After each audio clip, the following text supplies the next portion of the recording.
இது 80 வயது மருத்துவருக்கு கிடைத்த மரியாதை மட்டுமல்ல, அன்புக்கும் பரிவுக்கும் கிடைத்த மணிமகுடம்.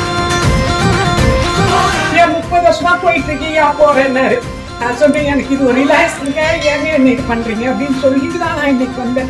இவங்களை பார்த்தோன்னே இவங்க 80 வயசுலயே இப்ப மருத்துவத்துறையில இவங்க பண்றாங்கன்னா இவங்களை பத்தி என்ன சொல்றேன்னு உங்களை பார்த்தாலே உத்வேகம் பிறக்கும்னு கண்ணீர் மல்க வாழ்த்து.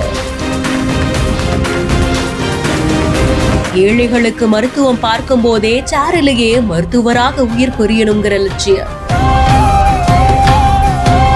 தேடி வரும் ஏழை எளிய மக்களுக்கு தேவைப்பட்டால் இலவச மருத்துவம். உயிரிழந்த கணவனின் ஆன்மாவையும் சேர்த்து சுமந்து மக்களுக்காக இடைவிடாத சேவை. தன்னை தேடி மருத்துவம் பார்க்க வரும் அனைவரையும் குடும்பத்தினரை போல நலம் விசாரித்து அன்போடு பழகும் அழகு குணம். ஏழை எளியோர்களின் அம்மாவாக திகழும் டாக்டர் பார்வதி அம்மாவுக்கு, மருத்துவர் அம்மாவுக்கு கிரீடம் மற்றும் மணிமாலை அணிவித்து கேடயமும் கொடுத்து வாழ்த்து.